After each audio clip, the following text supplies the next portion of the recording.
হলো আমাদের আজকে আপনাদের মাধ্যমে প্রচার করে সারা ত্রিপুরা রাজ্যে না, সারা ভারতবর্ষে, সারা পৃথিবীর মধ্যে পৌঁছায় দেওয়া এবং আমাদের যে দলনেতা ভাইয়া চন্দ্রশেখরকে এবং বর্তমানে সংসদ আমরা শক্তিশালী করার জন্য এই হইল আমাদের উদ্দেশ্য।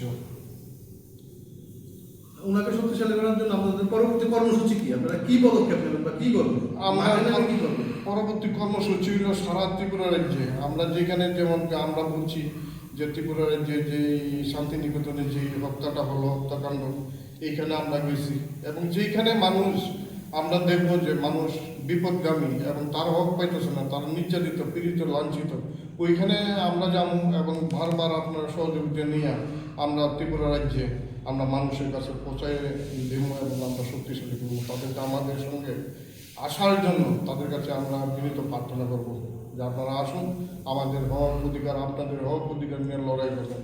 আর একটা মূল কারণ হলো, দেখেন আমাদের এই বর্তমানে যে পরিস্থিতি চলছে, শুধু আমি একটা দলের প্রেসিডেন্ট হলাম, আমারই শুধু কর্তব্য যে আমি সব কিছু করব সেইটা না। আমার বলার হলো আপনাদের মাধ্যমে সাংবাদিক যারা আছেন, আমার কর্মকর্তা আছে, অধিকার কিন্তু যার যার অধিকার, প্রত্যেকের লেগে প্রত্যেকের অধিকার নিয়ে লড়াই করা দরকার।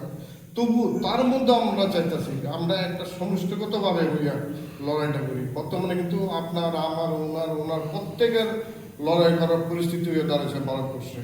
কারোর কিছু নাই, অধিকার হক আছে, আপনারা বলেন, বিচার বিবেচনা করেন। এর জন্যই আপনাদের সহযোগিতা নিয়ে আমরা তো কাজ করতেছি না, আমরা কাজ করবো মানুষের পাশে।